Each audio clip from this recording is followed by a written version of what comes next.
Bonjour chers amis, un grand plaisir toujours d'être devant vous pour pouvoir partager ce message de l'Écriture, de la parole.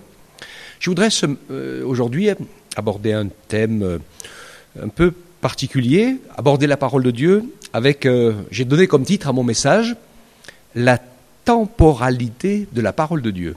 Alors on va voir ensemble ce qui se passe entre notre Dieu qui est éternel, et puis cet espace-temps qu'il a créé dans lequel sa parole est à l'œuvre, en action, pour nous permettre d'être à l'écoute, et surtout, ce qui est important, des moments carrefour et connexion où quelque chose de la part de Dieu peut se passer dans notre vie, quelque chose qui n'y était pas avant et qui y est après.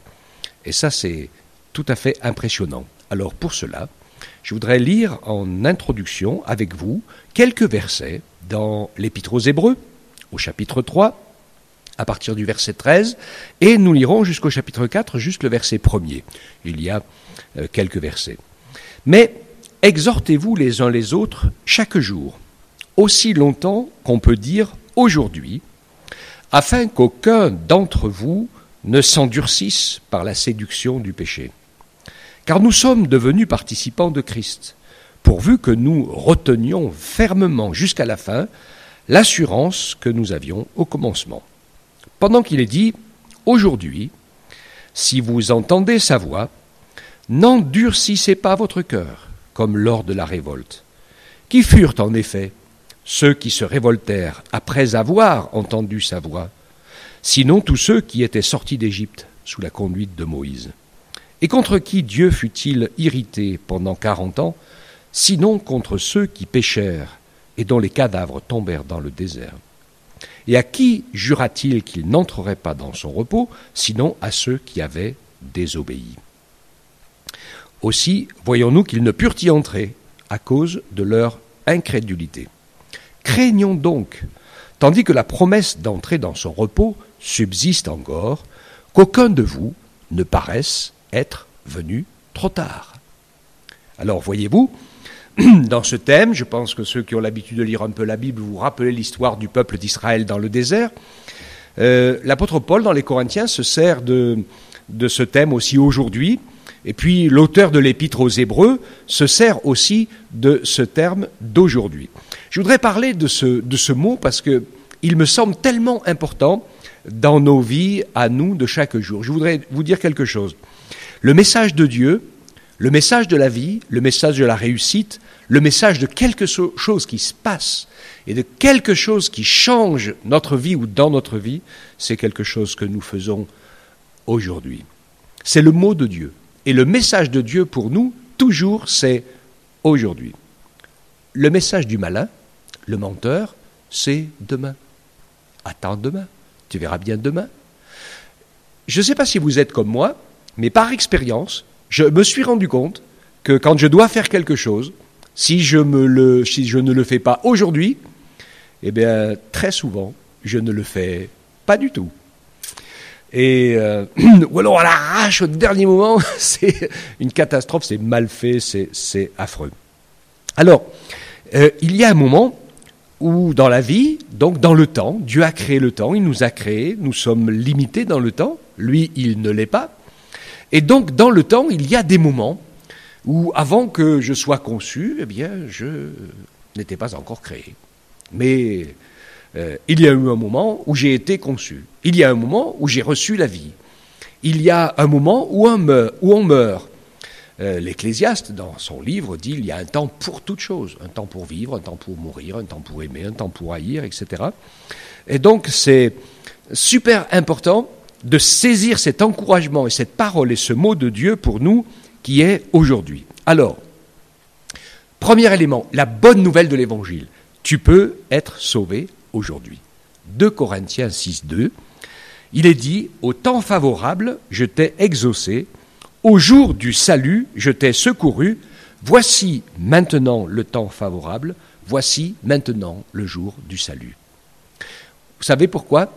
Il y a une condamnation qui plane sur tous ceux qui ne veulent pas croire en Jésus et qui, jour après jour, semaine après semaine, année après année, s'endurcissent, parce que finalement, eh bien, il laisse avec mépris de côté cette parole extraordinaire de l'amour de Dieu. Comme le dit l'Écriture, chaque jour où je peux dire aujourd'hui, je peux entrer dans le salut de Dieu. Je peux entrer dans le pardon de Dieu. Il y a un moment donné, et je me rappelle très très bien dans ma vie, il y a pas mal de temps, j'avais aux environs des 16 ans, quand à un moment donné, ça n'avait rien à voir avec un temps spirituel, j'étais là, dehors, et l'Esprit de Dieu m'a saisi. Et dans ce moment-là, à cet instant-là, je me suis vu dans mon état spirituel tel que Dieu me voyait, et je me suis vu perdu. J'ai eu la peur de ma vie. Et en même temps que je me suis vu perdu, eh bien, j'ai en même temps vu aussi l'importance incroyable de la mort de Jésus sur la croix pour me sauver, pour me réconcilier et pour pardonner mes péchés. Et je peux vous garantir que je n'ai pas mis 3 jours pour donner mon cœur au Seigneur. Oui, ce jour même, je m'en rappelle encore, eh bien ce jour-là, j'ai dit Seigneur, je te donne ma vie, je te donne mon cœur, je t'appartiendrai, je te servirai, je croirai en toi, je marcherai avec toi et je t'aimerai. Ça fait un petit moment, hein. J'avais 16 ans, j'en ai 63. Et le Seigneur s'est toujours montré merveilleux, sauveur, et donc le salut de Dieu, il est pour toi aujourd'hui. Si tu n'as pas encore fait la paix avec Dieu, il te suffit de le prier sincèrement, de lui demander de te pardonner de tes péchés, de te sauver, de faire de lui son enfant, et il va le faire. Certains sentent instantanément une paix extraordinaire leur arriver, d'autres c'est dans la nuit, d'autres c'est dans les jours qui suivent, mais c'est sûr que si tu fais cette prière sincère, alors il va se passer quelque chose. Être pardonné, le pardon pour aujourd'hui, l'instant du pardon ou de la perte du pardon. Alors il y a des gens, je sais, qui pensent que c'est pas possible, mais je vais quand même vous lire un texte. Il est dans l'Ancien Testament et on va comprendre la volonté de Dieu, le plan de Dieu et ce que Dieu désire. C'est un texte particulier et impressionnant. Ézéchiel 18. Quand on lit à partir du verset 23, Dieu parle par la bouche de son prophète et il dit « Ce que je désire, est-ce que c'est que le méchant meurt ? Dit le Seigneur l'Éternel. N'est-ce pas qu'il change de conduite et qu'il vive ? Si le juste se détourne de sa justice et commet l'iniquité, s'il imite toutes les abominations du méchant, vivra-t-il ? Toute sa justice sera oubliée, parce qu'il s'est livré à l'iniquité et au péché, et à cause de cela, il mourra. Le juste qui quitte la bonne voie. Vous dites, la voie du Seigneur n'est pas droite ? Écoutez donc, maison d'Israël, est-ce ma voie qui n'est pas droite ? N'est-ce pas plutôt vos voies qui ne sont pas droites ? Si le juste se détourne de sa justice et commet l'iniquité et meurt pour cela, il meurt à cause de l'injustice qu'il a commise. Verset 27. Si le méchant revient de sa méchanceté et pratique la droiture et la justice, il fera vivre son âme. S'il ouvre les yeux et se détourne de toutes les transgressions qu'il a commises, il vivra. Il ne mourra pas. La maison d'Israël dit, la voie du Seigneur n'est pas droite. Est-ce ma voie qui n'est pas droite, maison d'Israël ? Ne sont-ce pas plutôt vos voies qui ne sont pas droites ? Pourquoi ? C'est pourquoi je vous jugerai chacun selon ses voies, maison d'Israël, dit le Seigneur. L'Éternel, revenez, détournez-vous de toutes vos transgressions, afin que l'iniquité ne cause pas votre ruine. Rejetez loin de vous toutes les transgressions par lesquelles vous avez péché. Faites-vous un cœur nouveau et un esprit nouveau. Pourquoi mourriez-vous, maison d'Israël ? Car je ne désire pas la mort de celui qui meurt, dit le Seigneur l'Éternel. Convertissez-vous donc et vivez. C'est pour ça que l'Écriture dit, aujourd'hui, c'est le jour du salut.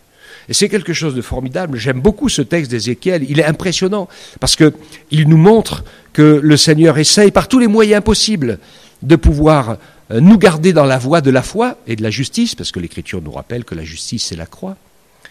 C'est la mort expiatoire de Jésus pour nos péchés. C'est la foi en lui, c'est la justice de Dieu pour le salut de tous les hommes, comme du brigand sur la croix qui s'est repenti au dernier moment. Et donc cette justice, elle est extraordinaire, c'est le plus grand cadeau de Dieu, gratuit pour nous, parce que Dieu l'a payé tellement cher. Jésus l'a payé de sa vie, lui il est mort pour nous sauver et pour nous pardonner. Et donc ce qui fait que, au moment où j'abandonne peut-être la justice et la vérité de Dieu dans laquelle j'étais pour vivre dans l'iniquité, eh bien ce texte me rappelle que tout ce que j'ai fait avant est perdu. Mais l'Écriture me dit aussi que si j'abandonne toute la méchanceté, l'iniquité, toute ma vie d'avant, que je me repens et que je donne ma foi au Seigneur pour marcher dans la justice de Christ, alors toute mon iniquité est oubliée. Je vous ai lu ces textes, le premier plus celui-là, pour vous montrer l'importance quand l'Écriture dit aujourd'hui. La photo de l'instant T, maintenant. C'est aujourd'hui le jour du salut, c'est maintenant que tout peut changer pour toi, comme un jour ça a changé, et puis il faut rester dans ce changement. Jésus nous rappelle et dit, c'est celui qui persévérera jusqu'à la fin qui sera sauvé. Alors nous avons donc ce miracle incroyable qui est dû en fait au fait que nous sommes des êtres mortels. C'est parce que nous sommes des êtres mortels, et donc limités dans la temporalité, que nous pouvons passer de la perdition au salut. Les anges qui, avec Lucifer, se sont révoltés contre Dieu, ont été en leur temps chassés du ciel, et ayant fait un choix dans l'éternité, ce choix éternel est définitif. Mais nous, les hommes, nous avons une grâce incroyable, parce que nous sommes dans le temps, parce que nous avons été enfermés dans le péché, nous avons la possibilité de changer. Et aujourd'hui, eh bien, je peux arrêter ma destinée de perdition pour entrer dans la destinée du salut. Je peux quitter la destinée de la mort éternelle pour entrer dans la destinée de la vie éternelle. Je peux quitter aujourd'hui, sortir de la destinée du non-pardon, de la rancune, de l'amertume et de la méchanceté, pour rentrer dans le vrai pardon, dans la grâce, dans la miséricorde et dans la gentillesse et dans la douceur. C'est impressionnant cela. Je vais peut-être prendre le temps de lire ce texte de Jésus qui est important parce que les gens se posaient les questions et je sais qu'il y a beaucoup de confusion et même dans le monde religieux on nous dit qu'une fois qu'on est mort on va peut-être purger nos péchés un certain temps et tout ça, mais c'est une non-connaissance de la physiologie, de la nature du pays de Dieu, parce que l'éternité c'est l'éternité, on ne change rien dans l'éternité, il n'y a que dans le temps qu'on peut changer quelque chose, et si on meurt sauvé on l'est pour toujours, si on meurt perdu on l'est pour toujours. Et donc, il y a une histoire très claire que Jésus a donnée dans Luc chapitre 16, les versets 22 à 31, je vais vous les lire, qui nous parle de, justement, est-ce qu'il y aurait une possibilité d'interférer entre ceux qui sont morts et puis ceux qui sont vivants pour essayer de sauver les uns par rapport aux autres, etc. Et je vais lire ce texte, il est un petit peu long, mais c'est important parce que vous allez voir que Dieu sait ce qu'il fait et il sait pourquoi il n'y a pas d'interférence entre le temps et l'éternité, parce que celui qui veut pas, il veut pas, que ce soit dans le temps ou que ce soit dans l'éternité. Donc le pauvre Lazare et le mauvais riche. Le pauvre mourut. Il fut porté par les anges dans le sein d'Abraham. Donc le sein d'Abraham, c'est le lieu où étaient en repos, morts dans la foi, tous ceux qui sont morts dans la foi avant que Jésus soit crucifié. Le sein d'Abraham aujourd'hui n'existe plus, il a été transporté dans le paradis. Quand Jésus est mort, au moment où il est mort, il est allé chercher tous ceux qui étaient dans le sein d'Abraham et il les a emmenés tous ensemble. Avec le brigand sur la croix, il les a emmenés dans le paradis de Dieu. Mais à l'époque, quand Jésus parlait, c'était encore la dernière ligne droite pour le sein d'Abraham. Et donc c'est là qu'on voit qu'il y a des moments dans l'éternité et dans le temps où les choses peuvent changer. La mort de Jésus sur la croix, dans la temporalité, elle a libéré quelque chose dans l'éternité. Et ça, c'est impressionnant. Alors, voilà pour le pauvre qui était porté par les anges dans le sein d'Abraham, celui de repos en attente du salut et du pardon et de l'expiation du péché. Et le riche, le méchant riche, il mourut aussi, hein, parce que finalement tout le monde meurt, hein, les méchants comme les bons, hein, et il fut enseveli. Et dans le séjour de mort, il leva les yeux, et tandis qu'il était en proie au tourment, il vit de loin Abraham et Lazare dans son sang, il s'écria, « Père Abraham, aie pitié de moi !» Envoie Lazare, car je souffre, qu'il trempe son doigt dans l'eau, me rafraîchisse la langue, car je souffre cruellement dans cette flamme. Abraham répondit, mon enfant, souviens-toi que tu as reçu tes biens pendant ta vie et que Lazare a eu les maux pendant la sienne. Maintenant il est ici consolé, et toi tu souffres. Et puis écoutez bien au verset 26, d'ailleurs, il y a entre nous et vous un grand abîme, afin que ceux qui voudraient passer d'ici vers vous ou de là vers nous ne puissent le faire. Premier élément que nous enseigne ce texte, que c'est une parole de Jésus, c'est qu'il n'y a pas moyen de changer d'état. Celui qui est dans le lieu de tourment le restera jusqu'au jugement dernier, et la seconde mort, et celui qui est dans le lieu de la foi, eh bien, ira avec le Seigneur Jésus dans le ciel, tous ensemble, dans sa gloire. Pas de changement d'état. Alors, qu'est-ce qui se passe ? Alors, cet homme, le mauvais riche, j'ai 5 frères, il dit, Le riche dit, je te prie, Abraham, d'envoyer Lazare dans la maison de mon père, car j'ai 5 frères, pour qu'il leur atteste ces choses, afin qu'ils ne viennent pas aussi dans celui de tourment. Abraham répondit, ils ont Moïse et les prophètes, qu'ils les écoutent. Il leur dit, non, père Abraham, mais si quelqu'un des morts va vers eux, ils se repentiront. Abraham leur dit, s'ils n'écoutent pas Moïse et les prophètes, ils ne se laisseront pas persuader, même si quelqu'un des morts ressuscitait. Ah bon, il y a beaucoup de gens qui disent, ah si. Eh bien, la suite de récit et de l'histoire de Jésus, justement, Jésus, il a ressuscité quelqu'un qui s'appelait Lazare, un certain Lazare. Et donc, quand on lit ce texte, eh bien, nous allons découvrir, quand Jésus a ressuscité Lazare, qui est revenu d'entre les morts, qui était mort depuis 3 jours, enterré, entortillé de bandelettes, etc. Donc, il y en a certains qui disaient qu'il n'était pas tout à fait mort, finalement, qu'il s'était réveillé, etc. Mais il était tellement entortillé avec les bandes partout qu'il ne risquait pas de respirer le moindre milligramme d'air. Quand Jésus a ramené Lazare d'entre les morts, certains ont cru que Jésus avait le pouvoir de ressusciter les morts. Mais ça ne veut pas dire qu'ils se sont convertis. Quelques-uns se sont convertis, ils ont cru en Jésus et l'accepté comme sauveur. Les autorités politiques et religieuses, elles ont même cherché à tuer Lazare. Regardez, Jean 12, 9 à 10, une grande multitude de Juifs apprirent que Jésus était à Béthanie, ils y vinrent, et non seulement à cause de lui, mais aussi pour voir Lazare, qu'il avait ressuscité des morts. Les principaux sacrificateurs délibérèrent de faire mourir aussi Lazare en même temps de Jésus, parce que beaucoup de Juifs se retiraient d'eux à cause de lui et croyaient en Jésus. Alors ils n'ont même pas été touchés par ce miracle incroyable du retour à la vie.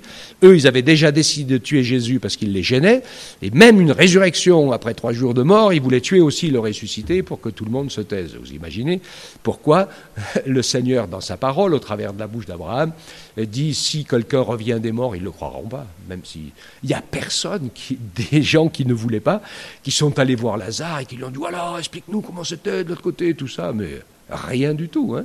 C'est comme quand les mages sont venus voir le roi Hérode et les religieux juifs. Toutes les autorités de Jérusalem ont vu ces mages venir de l'étranger, sachant que le Messie était né à Bethléem. Est-ce qu'il y en a qui se sont déplacés ? Personne. Si, 3 jours après, Hérode, lui, s'est déplacé. Il a envoyé ses gardes pour tuer tous les enfants. Donc, vous voyez que personne n'était intéressé par la vérité. Et le message que je vais vous prêcher la semaine prochaine nous parle justement de cet amour de la vérité. Alors, vous voyez ce que je suis en train de vous dire ? Pour nous, l'importance, c'est vraiment de saisir le temps de Dieu aujourd'hui, d'entrer dans la temporalité de la parole de Dieu et de pouvoir passer d'un état de pécheur perdu à un état de pécheur gracié, sauvé, racheté et né de nouveau par le Saint-Esprit. Alléluia. C'est le miracle le plus extraordinaire qu'un homme, une femme peut vivre dans sa vie.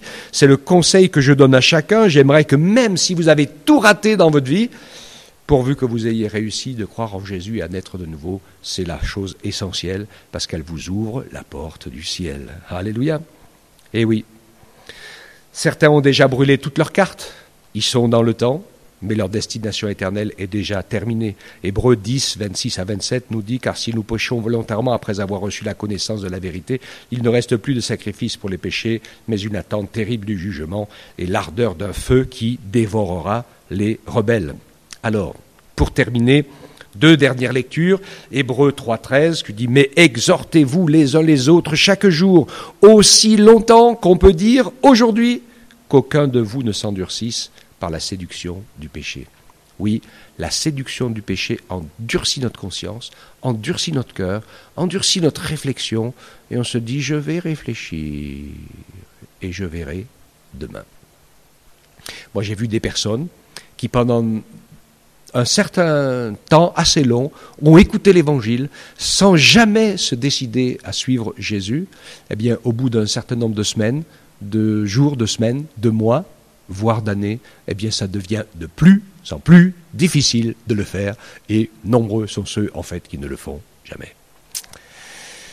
Et oui, il est important pour nous de pouvoir mettre en pratique la parole quand on le sait. Et aujourd'hui, ne jouez pas avec le temps, pas plus qu'on ne doit jouer avec le feu, car je vous l'ai déjà dit dans des prédications anciennes, ceux qui m'écoutent depuis longtemps, vous le savez, on ne va pas au ciel par peur de l'enfer, mais on va au ciel uniquement par amour pour Dieu.